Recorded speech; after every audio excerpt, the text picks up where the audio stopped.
அனைவருக்கும் வணக்கம். நாம் இப்போது விறுவிறுப்பான சுவாரஸ்யமான ஒரு சிறுகதையை பற்றி பார்ப்போம் வாங்க. இந்த வீடியோ பார்க்கறதுக்கு முன்னாடி இன்னும் நம்ம சேனலை சப்ஸ்கிரைப் பண்ணாதவங்க சப்ஸ்கிரைப் பண்ணிக்கோங்க, லைக் பண்ணிக்கோங்க. சரஸ்வதி பூஜை செப்டம்பர் மாதம் 20ஆம் தேதி செவ்வாய்க்கிழமை என்று ஹாலில் உட்கார்ந்திருந்த தாத்தா பஞ்சாங்கத்தில் இருந்ததை இறைந்து படித்தார். மாடியில் இருந்து அந்த சமயத்தில் கீழே இறங்கி வந்து கொண்டிருந்த சரஸ்வதியின் காதில் அது நன்றாக விழுந்தது. தாத்தா, சரஸ்வதி பூஜை செவ்வாய்க்கிழமை இல்லையாம், ஞாயிற்றுக்கிழமை தானா. அதனால் சர்க்கார் ஆபீஸ்களுக்கு லீவு கிடையாதாம். நேற்று அப்பா சொல்லி கொண்டிருந்தாரே, நீ கேட்கவில்லையா என்று கேட்டால் அவள் கீழே இறங்கி வந்து.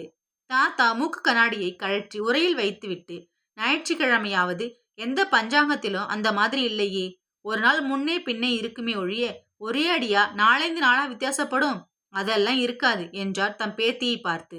அது என்னமோ கவர்மெண்ட்டுக்கு மட்டும் சரஸ்வதி பூஜை இந்த வருஷம் ஞாயிற்றுக்கிழமை தானா. மத்திய சர்க்காருக்கு இந்த விஷயங்களில் ஆலோசனை சொல்வதற்காக மாதம் 3000 5000 ரூபாய் சம்பளத்தில் சீமையில் இருந்து வந்திருக்கும் சாஸ்திரிகள் அப்படித்தான் சொல்லிவிட்டாராம். தெரிகிறதா என்று கேட்டுவிட்டு சரஸ்வதி சமலேறு பக்கம் போய்விட்டாள். சாஸ்திரிகளாவது சீமையிலிருந்து வருகிறதாவது எனக்கு ஒன்னும் தெரியாதுன்னு நினைச்சுக்கிட்டு இருக்குங்க, போக்கிரி பசங்க என்று முணுமுணுத்து கொண்டார் தாத்தா. சரஸ்வதி சமையல் அறைக்குள் நுழைந்த போது அங்கு இன்னும் காஃபி கடைதான் நடந்து கொண்டிருந்தது. அவள் சகோதரர்கள் அப்பொழுதுதான் எழுந்து பல் தேய்த்து விட்டு வந்து உரத்த சத்தத்துடன் பேசிக்கொண்டே காஃபி சாப்பிட்டுக் கொண்டிருந்தார்கள்.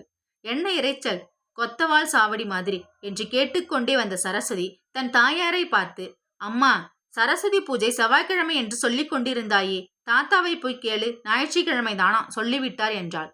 என்னடி இது என்று கேட்டுவிட்டு ஹாலை நோக்கி விடுவிடு என்று நடந்தாள் அவள் தாயார். சரஸ்வதி உடனே வாயை கையினால் பொத்திக் கொண்டு சிரிப்பை அடக்க முயன்றதும் அவள் சகோதரர்களும் சிரித்துக்கொண்டு எழுந்திருந்து ஹாலில் நடக்கும் வேடிக்கைகளை பார்ப்பதற்காக தங்கள் தாயாரின் பின் தொடர்ந்தார்கள். இந்த சரஸ்வதிக்கு வயது 15 அல்லது 16 இருக்கும் என்று நினைக்க வேண்டாம். வருகிற ஐப்பசி மாதத்துக்கு அவளுக்கு 23 வயது நிறைய போகிறது. ஆனால் பார்ப்பதற்கு 18 வயது மாதிரி தான் இருப்பாள். ரொம்ப ரொம்ப அழகு என்று சொல்ல முடியாது, அழகில்லை என்றும் சொல்வதற்கில்லை. குறும்புத்தனமான சிரிப்பு ஒன்று எப்பொழுதும் அவள் முகத்தில் குடிகொண்டிருக்கும். அவள் பேச்சிலும் கூட சதா குறும்பும் பரிகாசமும் தான். அவள் கல்யாண விஷயம்தான் அவள் பெற்றோருக்கும் தாத்தாவுக்கும் கூட பெரிய கவலையை உண்டு பண்ணுவதாயிருந்தது. சென்னை ராஜதானியில் மட்டும் இல்லாமல் பம்பாய், கல்கத்தா, டில்லி முதலிய இடங்களெல்லாம் உத்தியோகத்துக்காக போயிருக்கும் பிரம்மச்சாரிகளை வரனுக்காக சல்லடை போட்டு அரித்து கொண்டிருந்தார்கள் அவர்கள். தகுந்த வரன்தான் இன்னும் கிடைத்த பாடில்லை. ஏ பெண்ணே, இங்க வா என்று கூப்பிடுவார் தாத்தா. சரஸ்வதி சிரித்துக்கொண்டு எதிரில் வந்து நிற்பாள். இந்த வருஷமாவது கல்யாணம் பண்ணி கொள்கிறதாய் உனக்கு உத்தேசம் உண்டா இல்லையா?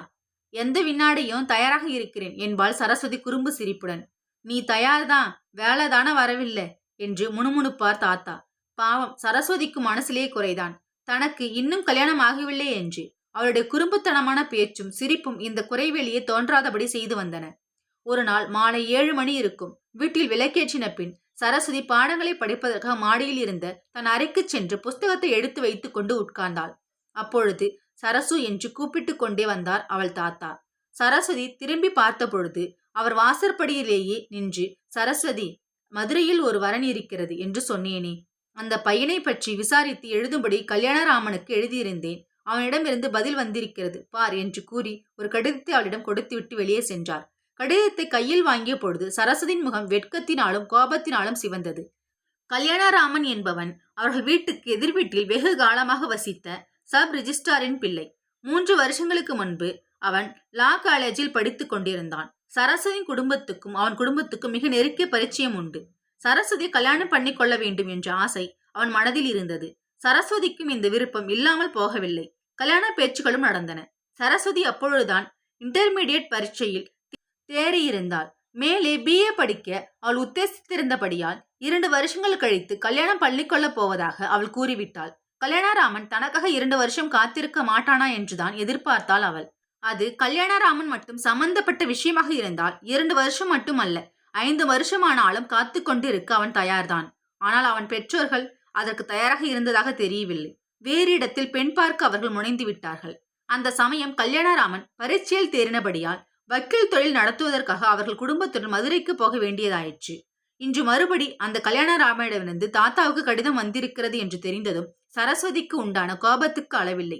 2 வருஷம் ஒரு பெண்ணுக்காக காத்திருக்க முடியாத ஆண் பிள்ளை ஒரு மனுஷனா என்று நினைத்து கொண்டு அந்த கடிதத்தை பிரித்து பாராமல் கிழித்து தன் பேஜை அடியில் இருந்த குப்பை தொட்டிக்குள் போட்டுவிட்டாள். சரஸ்வதி பூஜை வந்துவிட்டது.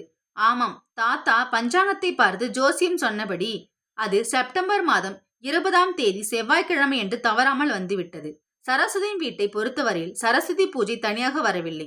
மதுரையில் இருந்த கல்யாணராமனையும் அது தன்னுடையே அழைத்துக் கொண்டு ஜாம் ஜாம் என்று வந்தது.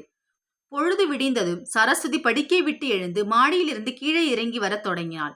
அப்பொழுது ஹாலின் நடுவில் இருந்த பெட்டியும் படுக்கையும் அவள் கண்ணில் பட்டதும் அவளுக்கு தூக்கி வாரி போட்டது. அடுத்த நிமிஷம் கல்யாணராமனை அவள் எதிரில் நின்றான். மரியாதைக்காக அவனிடம் எப்போது வந்தீர்கள் என்று கேட்டுவிட்டு விழுந்தடித்துக் கொண்டு கொல்லை பக்கம் சென்றாள் சரஸ்வதி. தனக்காக 2 வருஷம் காத்திருக்க முடியாதனுடன் அதற்கு மேல் என்ன பேச்சு வேண்டியிருக்கிறது என்று அவள் நினைத்து கொண்டாள். என்ன காரணத்தினாலேயோ அன்று ஒரே ஆனந்தத்தில் மூழ்கியிருந்தார் தாத்தா. தம் பேத்தியின் போக்கு அவருக்கு அர்த்தமாகவில்லை. அதிகம் படித்துவிட்டாலே இந்த பெண்கள் அசடலாகி விடுகிறார்கள். காலையில் 2 வார்த்தைகள் பேசிவிட்டு மாடிக்கு போனவள் அப்புறம் கீழே வந்து என்ன என்று கூட கேட்கவில்லையே வந்தவனை என்று நினைத்து கொண்டார் அவர். மத்தியானம் 3 மணி இருக்கும். கல்யாணராமனும் சரஸ்வதி மாடியில் சந்தித்தார்கள். என் பேரில் உனக்கு என்னவோ கோபம் போலிருக்கிறது. இல்லாவிடில் இப்படி 4 வார்த்தைகள் கூட பேசாமல் இருப்பாயா நீ என்றான் கல்யாணராமன். கோபமாவது ஒன்னாவது, உங்களுடன் எனக்கு என்ன பேச்சு வைத்திருக்கிறது என்றுதான் சும்மா இருக்கிறேன். நான் எழுதிய கடிதத்தை பார்த்தாயா? தாத்தா உனக்கு அதை காண்பித்ததாக சொன்னாரே. கண்ட கடிதத்தை படித்து பொழுதுபோக்க நான் என்ன வேலை இல்லாமல் ஒழிந்து இருக்கிறேனா? மதுரையில் இருக்கும் வரன் எதையோ பற்றி எழுதியிருப்பீர்கள். அது இருக்கட்டும், உங்கள் மனைவி சௌக்கியம்தானே? குழந்தைகள் ஏதாவது என்று இழுத்தாள் சரஸ்வதி. கல்யாணராம் பெரிதாக சிரித்தான். உன்னை போல அசரை நான் பார்த்ததில்லை. மனைவியாவது குழந்தைகளாவது. எனக்கு இன்னும் கல்யாணமே ஆகவில்லையே. உனக்காக 2 வருஷம் காத்திருந்து உன்னை கல்யாணம் செய்து கொள்ளத்தானே இவ்வளவு தூரம் வந்திருக்கிறேன். அந்த கடிதத்திலும் இதையெல்லாம் எழுதியிருந்தேனே என்றான் கல்யாணராமன். சரஸ்வதி பதில் ஒன்றும் பேசவில்லை. கீழே குனிந்து மேஜையடியில் கிடந்த குப்பை கூடையில் தான் கிழித்து போட்ட கடித துண்டிகளை எடுத்து ஒன்று சேர்த்து படிப்பதில் முனைந்தாள். 2 வருஷங்கள் காத்திருந்ததன் பலனாக இருவருக்கும் இனிதாக கல்யாணம் நடந்து முடிந்தது. இத்துடன் இந்த கதை முடிவடைகிறது. இந்த கதை பிடிச்சா லைக் பண்ணிக்கோங்க. இதே மாதிரி ஸ்டோரி வேணா நம்ம சேனலை சப்ஸ்கிரைப் பண்ணிக்கோங்க. தேங்க்யூ ஃபார் வாட்சிங்.